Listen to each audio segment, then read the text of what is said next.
like that. Buddy, how you guys doing? All right, all right, all right. All right. Let's talk about it, dude.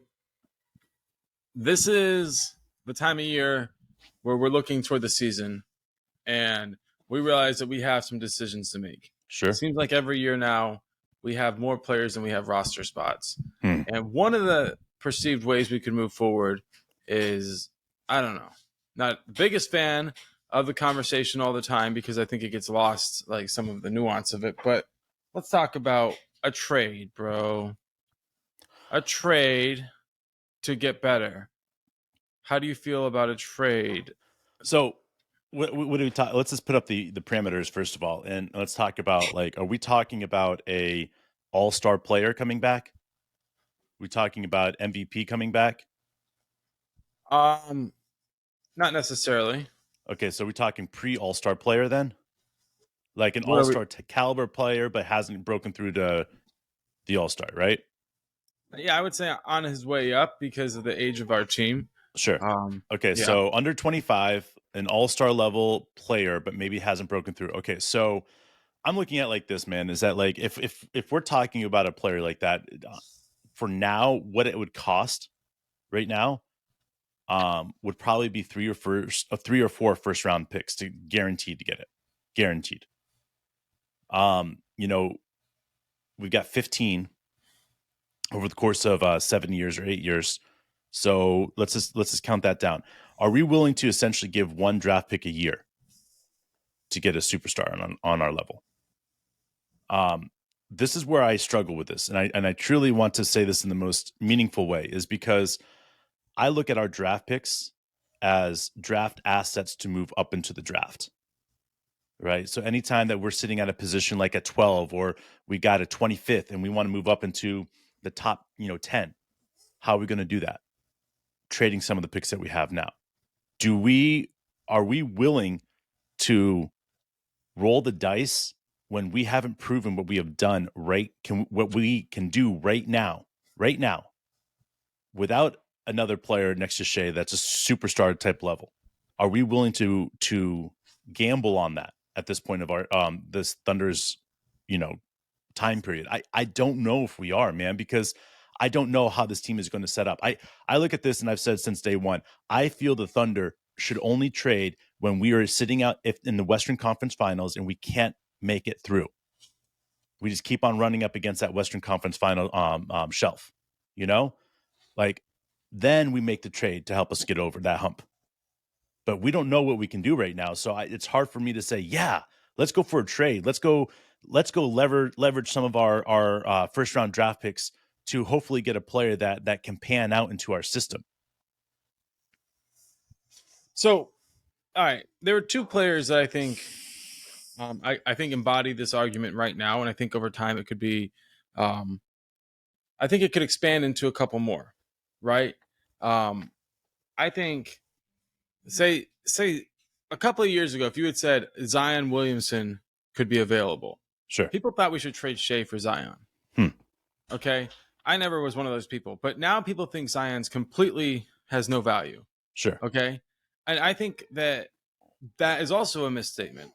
I think I look at a player like Luka Doncic, who not long ago people said you'd have to trade Shea if you could. And now I think that's an argued idea. Like it's maybe 50-50 on which one's a better player. And I think Shea's on his way up.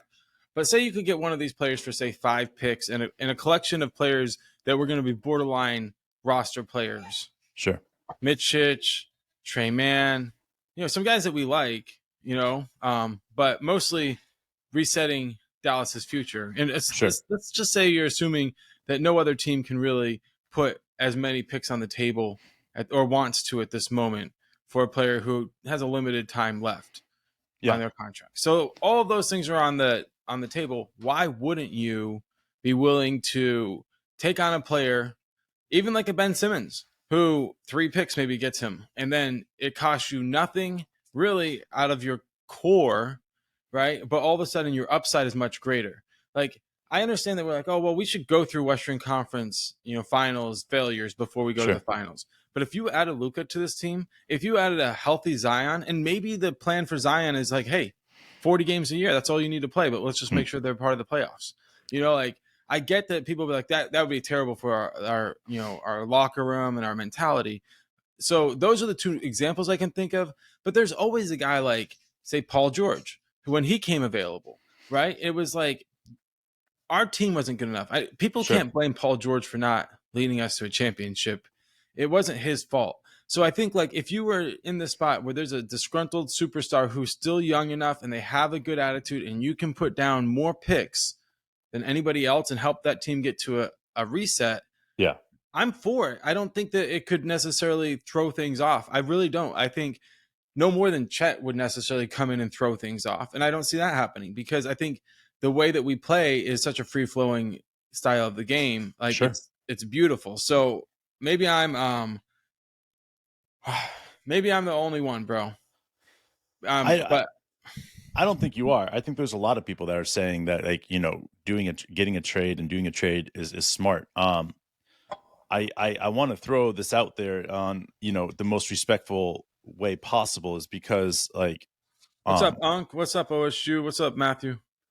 I look at this, Unc, we're going to be getting to the call-in show in a minute here. We'll post it up here in a second here for you guys. But for me, I'm looking at this team and I'm saying like, what do we need? Like what's 100%, what is needed right now? And that's where I keep on going back to the drawing boards because people can say, yeah, we need a big man. We need another guard. We need this, we need that.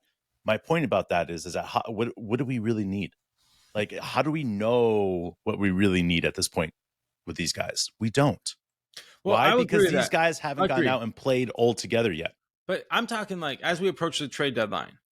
Yes. If a team is ready to tear it down and we're not like this guy has a skill set we could use and it's going to cost us 4 or 5 picks. Sure. I mean, you think that's, I mean, there are certain players you can look at and say, I look at Chet. We don't know what Chet can do on defense as a big man. We don't know what Jay Will and Chet could do next to each other as big men. Okay.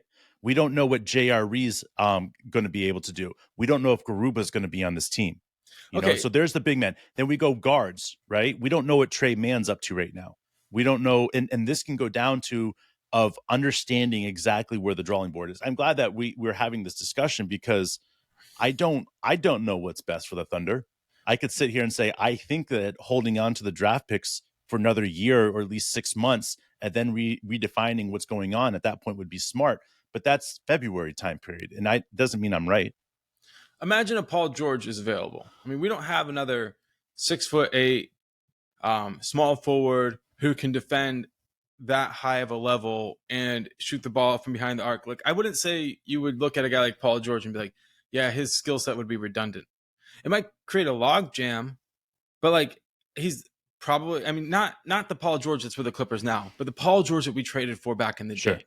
Like if a player was at that level, I think you can look at it and be like, yeah, I mean, if they come in and they buy into the system, right? Yeah. Defend their position at a high level, then our ceiling goes up. Sure. And I'm like, this could be a year for us to actually win the West.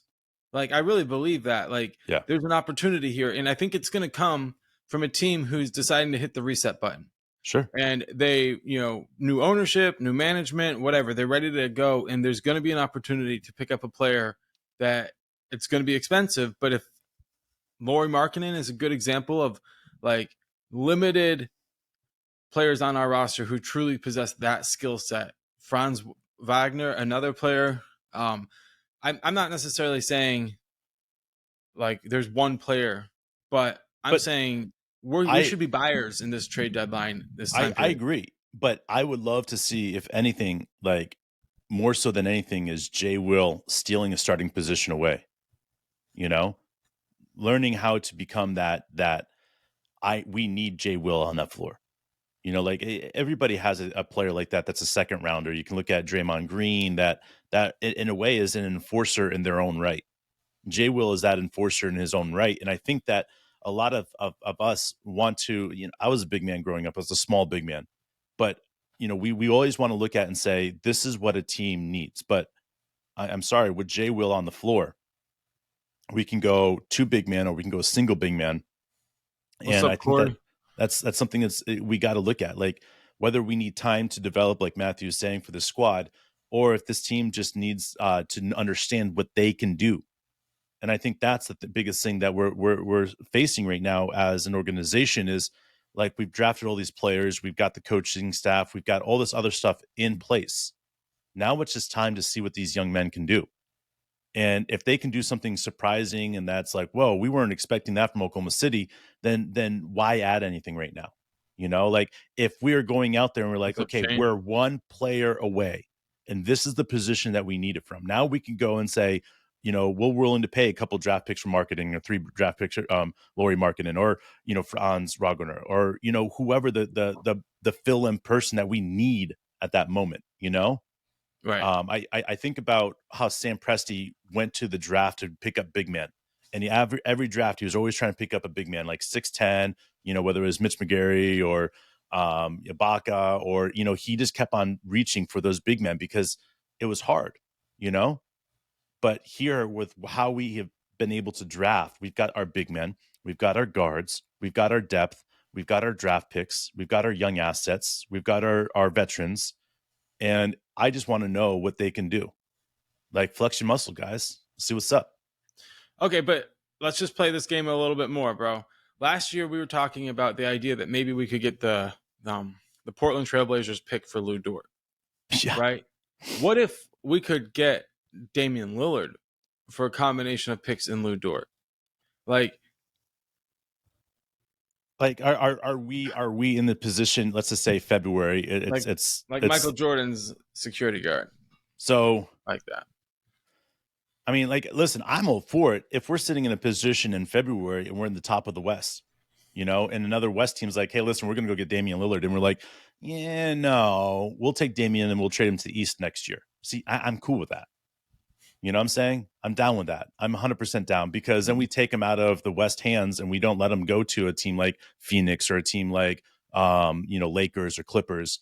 We take him out of the West. We put him back in the East or put him in the East, not back in the East, but put him in the East while being able to up our ante for him. Because to me, if the Blazers don't pull the trigger, right? And let's just say Jaylen Brown is having a phenomenal season. Why wouldn't, like for me, I'll be looking at this saying, hey, the Celtics, we've proven we like to work with you guys. Jason Tatum needs a point guard. Like after the season, we'll trade you guys. And to me, that's how a well-oiled organization runs, is that they're able to understand that taking a star player out of the West and then trading him to the East helps you out, for winning purposes. And also it allows you to control the destination for some of these players. Like maybe it's Miami that he wants to go. Well, cool. We can get him to Miami, but we're not trading him to Miami without bringing Bam back for him. And now we have a situation on our hands that we're literally sitting and we own all the pieces. And I think that's how we need to be able to look at this, is that if halfway through the season in February, we have a chance to pick up a star player for, cheaper than it would have cost a year ago, it would be silly for us to pass on it because we can rehabilitate that career, turn around and trade him to the place he wants to go and really walk away with an enormous payday. Like, I know it's crazy to think about, but I could see us in a spot where we're top 4 in the West and we make a play to make the team better. Maybe it takes a little bit of time. Like we understand that, but like in the playoffs, it'll give us a deeper capacity to get to the finals potentially. And I think deep down, like the whole Kendrick Perkins thing was sort of like the polar opposite of what I'd like to see. Like if we could have added Kendrick Perkins and we kept Jeff Green, that might have been the right situation. Sure. But like the last thing I want to see is us move on a player like that's young and has a long career in front of them. For somebody who's at the back 9 of theirs, I don't know what you would say about KP exactly, but he was definitely not, on his way up. Sure. Yeah, man. All right. So Mitch says here, I don't think Jay will be the first backup. I believe Mark will run Poku first. I listen, I agree with that, but Jay Will isn't just a one trick pony. Jay Will plays that 4 position, 5 position. He'll even play small forward position. Jay Will just gets playing time. That's what he does. I do think that Poku, when he gets back from his injury and broken arm, I do think he's going to get playing time, but there is a time period that he's going to have to get back into the system where Jay Will's already been playing into that system all summer long. So I do think that Poku has a ways to go to get back into the form of things. But I mean, the reality is that I just love what Jay Will can do. The fact that he can take charges like he does brings a certain dynamics to the game that we've missed so much over the course of 20 years. So I'm excited about that. But Matthew Garcia, big shout out to you, man. I really appreciate what you're saying. Listen, what was clipped of what we said about Victor was simply clipped. We did call him some names for punctuation stuff and causing issues. But the reality is that our true feeling about who Victor is and what he's going to become in the league, it hasn't changed at all. I mean, that's just that he has 3 years before he's going to do something great. But in that 3 years, you guys are going to see a lot of glimpses of something that's going to be special. For sure, bro. You ready to hit play on this Colin thing? So that is the link. Boom, There boom. If boom, you that's guys, the one up. Your phones will work. Your computers will work. If you want to try on your phone, we had a buddy who's now in Germany. He used his phone. You have to download the app, the Riverside app. But we'd love to have you guys join us for the live call-in. If you guys are on another app or another listening platform, podcast or anything, we want to start doing these live podcasts more. What's up, Jaden? It's a great idea. Our listeners have kind of come up with about finding a way to share, your guys' opinions about what's going on. I hate using the word takes too much because it's really just about talking. We're not trying to surprise anybody with some outstanding information. We're just trying to have a community where friends hang out and talk about their favorite sport. So we're going to see if this works. This is our first real opportunity. We're trying to make every day a call-in show, an opportunity to hear you guys and what you have to say. We've been talking through the chat for a long time. So, and this is our chance to hear back. Yeah. So, man, we appreciate it, Mwani. We know you're one of the original guys. I think it's great. The live show, what's added to it. I think I want to say it was February when we did our first live show.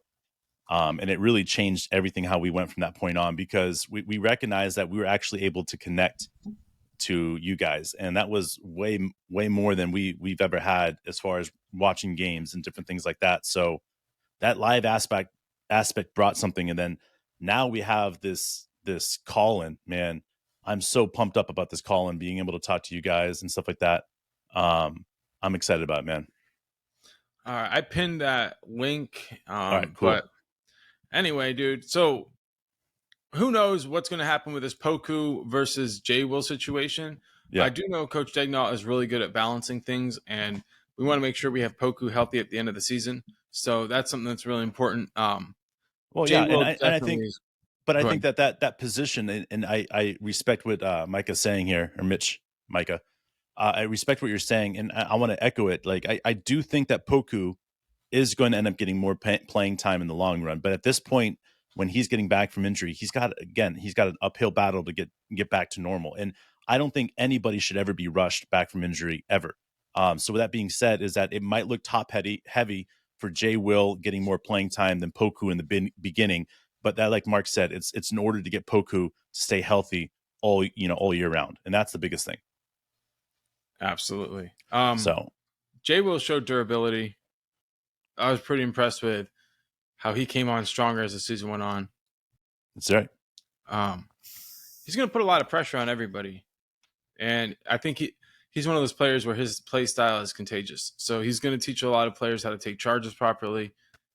You can't be around a all-time great charge taker and not learn a few things. So that's it, man. I mean, I think with the way that Dort picks up those offensive fouls on our opponents, and how Jay Will sets up, what he does, Poku's blocking ability, Chet's blocking ability, And then we got our perimeters with our 7-foot long arms. Josh Giddey, Shea, J-Dub. I mean, these guys have such crazy long arms. You throw them in the mix here, guys. Like, the teams are going to have an incredibly hard time to shoot over top of us. And on top of that, getting around us is going to be very, very difficult. So I appreciate, again, how this whole organization has redefined like what is valuable as a player. Like, listen, if Jay Will was in this last draft right here, after somebody just went up and just almost broke the record for charges as a rookie, right? Mm-hmm. There is not a chance in the world that Jay Will goes in the second round. Like, same thing with Dort. When Dort was undrafted, the year after what Dort went undrafted, I'm telling you, there was a couple guys that were drafted in the first round, late in the first round, that were very much like Dort. The people were like saying, the next Lou Dort, the next Lou Dort. Yeah, and it's redefining how people are drafting players. And it's just like with, the second rounder with Jokic. He was a second rounder, Now everybody's looking for that second rounder like that. And to me, it's, like, it's all about the luck of the draw in the NBA. It is. Like, how many times do we say, like, this is a surefire superstar in the league, and then the player comes out there, has a couple good years, and they turn into, I don't know, Andrew Wiggins. Like, yeah, dude, I know. Cool. That's great that they can average 20 points a game, but they don't have that it factor. And I think that's why, for me, I'm looking at this team and I'm saying, we got J-Dub. I know he's got that it factor. We've got Shea. He's got that it factor. Chet, he's got that it factor. I know people will agree with me, but Dort has that it factor. He's got that it factor on defense. And I think that's way more valuable than having another guy on that offensive side that has that it factor, because you need the dirty workers out there. And Dort, I mean, he has no problem getting in that mud. You know what I'm saying? He has no problems, man. And I think that's what's important, to have guys like that are willing to get dirty, that are willing to create that physical contact and that physical presence out there. OSU Trey Deuce, Manjo, Kaysen, J. Will, Poku. That's a good bench unit right there, man. I like that second five. What about who can we add in there? I like Mičić. That. So we got Mičić. I like him there. I like the fact that we have so many different players like Ousmane Dieng that we can throw in there. Kenny Hustle in there. Like, that's the thing about this, guys, is that you just mentioned our top 10 guys now, or 10 of our top 15 guys, but that was out without Kenny Hustle, Ousmane Dieng. Like, people are sitting here saying, you guys are not as good as you guys think you are. And that's where I disagree when people come to me and say, you guys are not as good as we think you guys think you are. I disagree with that, because if you look at this, what other teams have this situation where we have 15 guys that are seriously going to be taking up more playing time, and most of those 15 guys could probably be in the top 7-8 players in most teams, on most teams. Wiggins, to me, strikes me as a guy who sits just outside the top 10, right? And then fills in any spot, right? Comes into the starting lineup, because a lot of times coach likes to keep the second unit intact. Yeah. So he'll bring in a group that's just kind of unique, that as the starting lineup, to kind of keep it intact. So you keep Wiggins outside the top 10, even though he can easily play with it. You mentioned JRE. He's going to be in that tough minutes situation. All right, Ryan, we'll see you soon, man. All right, Ryan, appreciate you coming on, man. So what's up, Wayne? That's it, man. I feel like we got a lot of depth, and it's going to be one of those things where, most games we're going to play 10, maybe 12, but a lot of the guys are going to be sitting there itching to get in the game because they're healthy. They're just on restriction time, or coach said, this isn't a matchup that I want you playing in. And I want to say to all those guys that are saying, what about this player? What about that player? All those players can get playing time, because I'm sorry. We're not going to go an entire season without an injury. We're just not. I mean, I've never seen a team go an entire season without an injury in the top 10 players, and then all of a sudden a younger player steps up. And I don't know if Kaysen is going to be in the top 10 in the beginning of the season. I just don't know. I couldn't sit here and say Kaysen's a top 10 player in the beginning of the season. I do think that he's going to earn his way into there. But I think at this point, if you're looking at the guards, I mean, I think Kenny Hustle is above him. I think Isaiah Joe's above him. I think there's certain players that are above Kaysen right now. And that's not a diss to Kaysen. That's just Kaysen's got to step up and start playing. and he's got to show the Oklahoma City Thunder. And by the time the season starts, if Kaysen's taken over that 7th or 8th spot, he's earned that spot, you know? Because to me, again, we're going back to that varsity vibe that this team gives. Like, you aren't given a spot. If your name's not Shea, your name's not JW, your name's not Chet, your name's not Dort, your name's not Josh Giddey, you're not given anything. Even those guys aren't given it. They have to earn it. So we're going back to that old school thing, man, and it's amazing. Absolutely, man. There's going to be a lot of depth. Like we always talk about, that's where coach gets paid the big bucks. Make sure that we're developing this young talent. Our top end talent continues to fight at the top level. Man, it's just simple as this. When everybody else is just begging just for the tip, we've got full penetration. And that's what this team is, man. Everybody's begging, just the tip, just the tip. And we're like, nah, fuck that shit. We're elbow deep, bro. We're having a lot of fun this year. This year is going to be one of the best years for the Oklahoma City Thunder. Not just because it's been 3 years since we've like truly made a playoff run, but we're getting close. All right, here we go. Unk, what's up, man? What is up, Unk? How are you doing, man? All right. No, you're fine.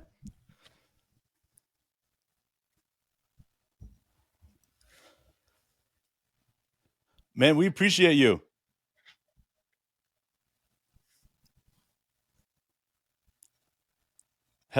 Hell yeah, man. Well, we appreciate you consistently listening to us, and it's great to officially meet you. So sometimes we get on here and we're always like, I wonder what Unk looks like and some of these other guys. So it's great to be able to see faces. So we appreciate you.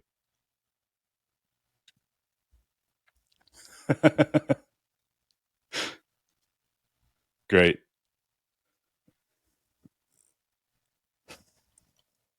That'd be great, man. That would be great. We love it. Hey, let me ask you, Unk, right before you get out of here, man, who do you think off the bench, like you would put as our 6th man? Because that's one question a lot of people have with so much depth.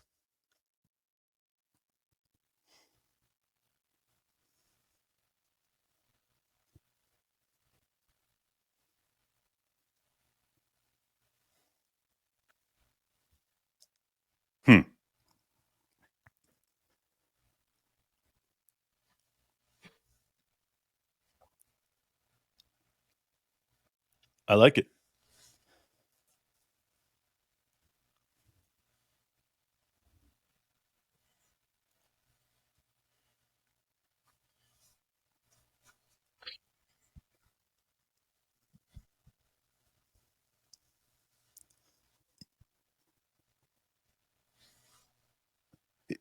Yeah, the old guy. Yeah, he had Derek Coleman and those guys.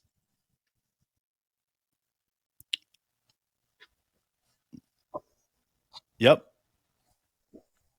Man, I like that. I like that rotation of having 5 different guys out there at all times.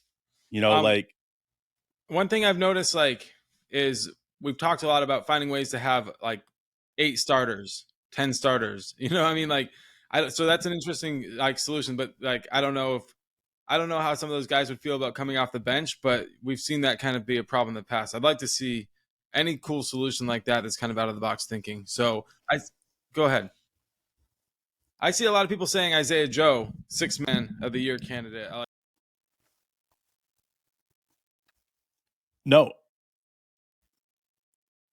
I agree. Isaiah Joe, Mark's Mike just went out there. Isaiah Joe as a 6th man would be fun, but for what you're saying, Unk, I like the idea of just mixing things up. Like making it a little bit different, making it a committee by 6th man. Like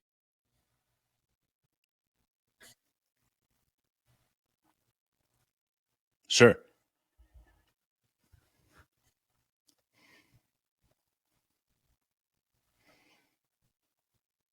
Yep.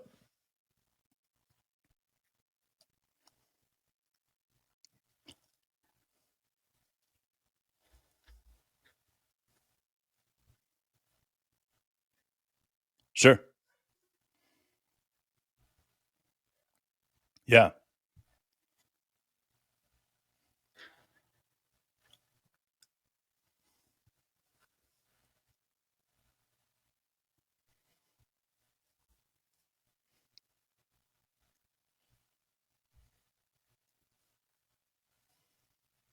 That's it.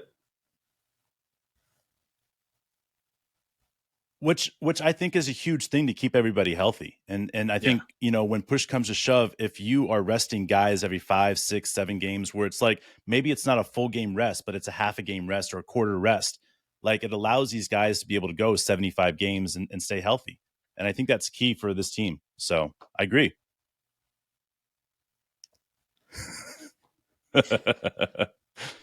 Well, we appreciate you, Unc.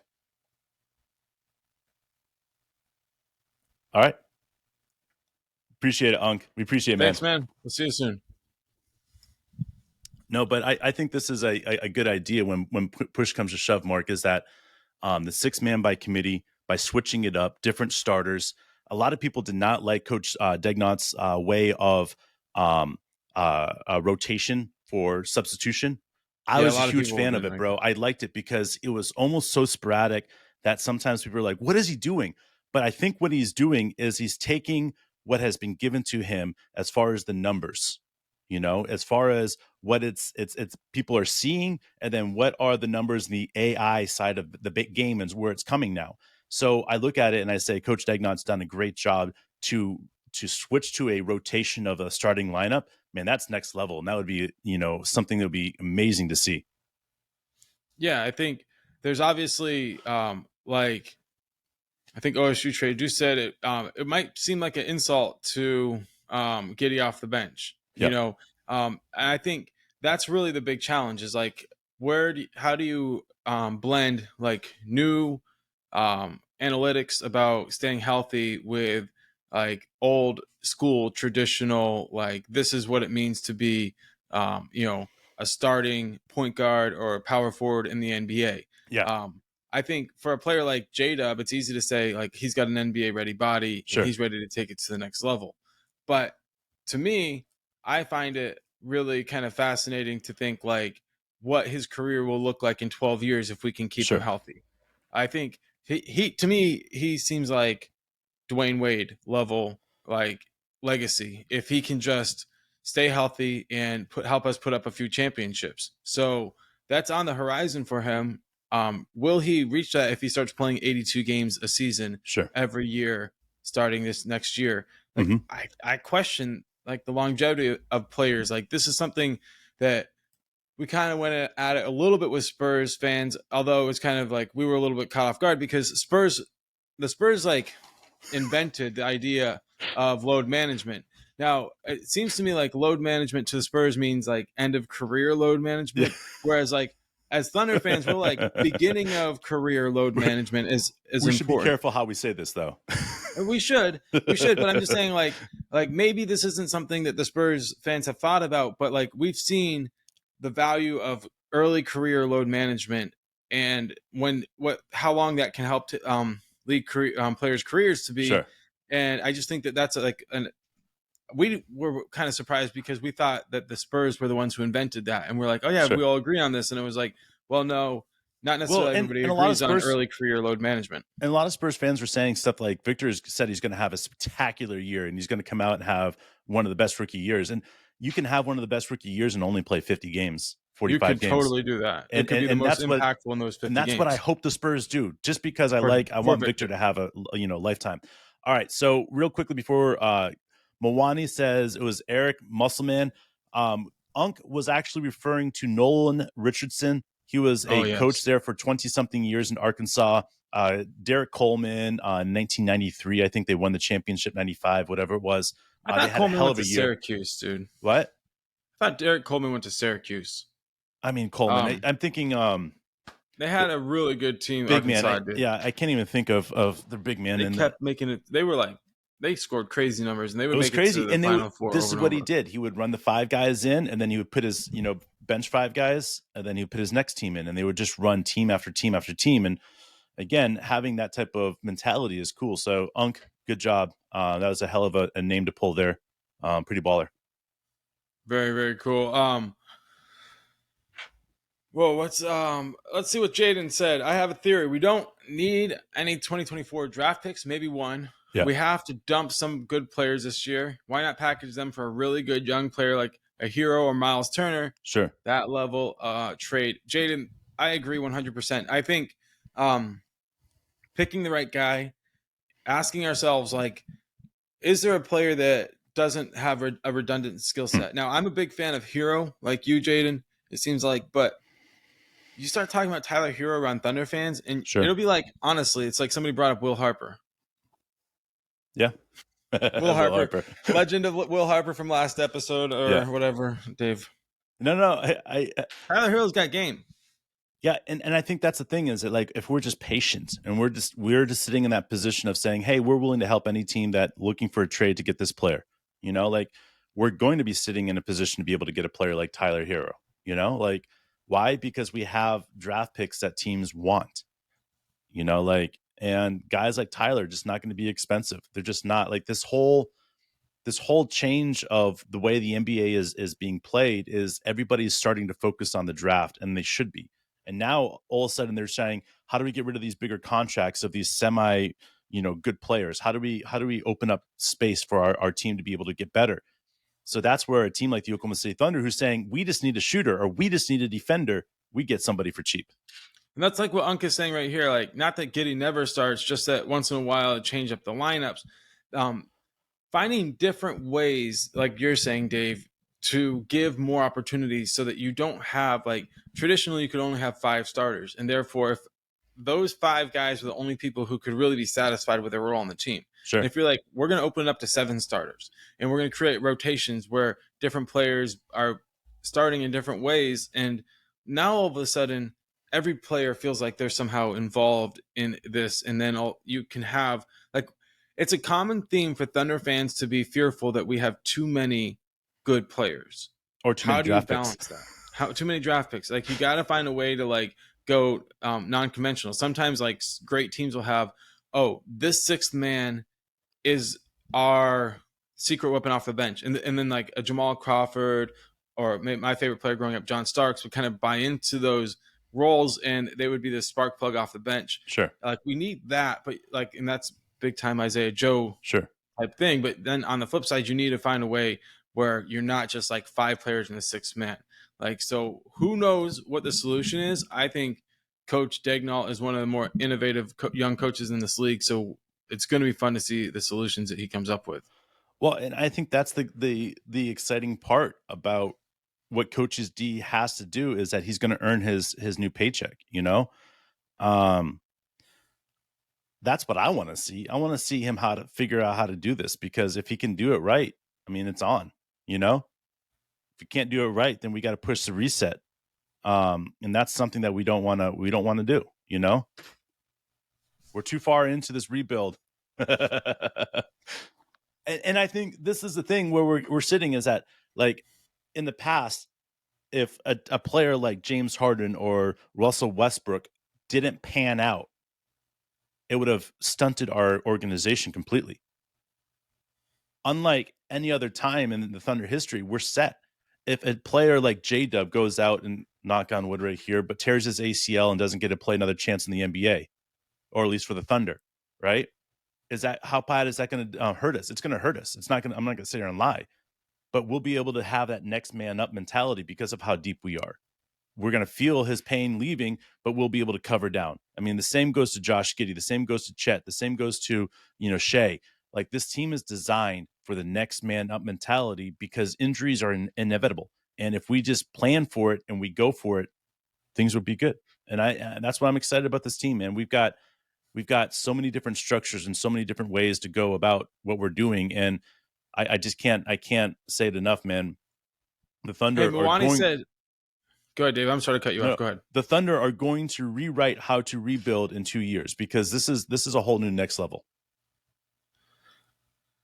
Let's see. Milani said that Poku is playing FIBA. Oh, yes. But so that's exciting, bro. That's hey, Milani, I want to ask, is that new news? Because I've been scavenging everything I could possibly find about that. Yeah. So if it is brand new, hell yeah. We also getting a Wayne is asking about, is there any players from Brazil that is playing? I'm not aware. I want to say there is a player that is playing at Santa Cruz. Santos is his name. 2002 when he was born, so he's young. So he's playing at Santa Cruz. Everybody else is a player that's playing in Brazil, France, or Spain or Germany. So, there's a couple of them that I've seen through scouting and stuff like that. But most of them are born in the 90s. There's only a couple 2000 guys that we haven't necessarily scouted yet. So, but Brazil, though, I mean, they seem to always have a nice little team. They had like Verjao and some other young players at one point playing. That was nice to see. So, who knows? Yeah, who knows? It's awesome that you get to go watch them, man. Good vibes, man. I'm pumped, dude. I think we got to keep paying attention to this FIBA stuff, and obviously focusing on the game. And Unk, thank you for being our first call-in. Yes, Unk, we appreciate you, man. Big time stuff, man. And we're gonna, like we said before, we're gonna make this show call-in ready pretty much every show. So that's it. Just let us know. All right, guys. We'll catch you tomorrow.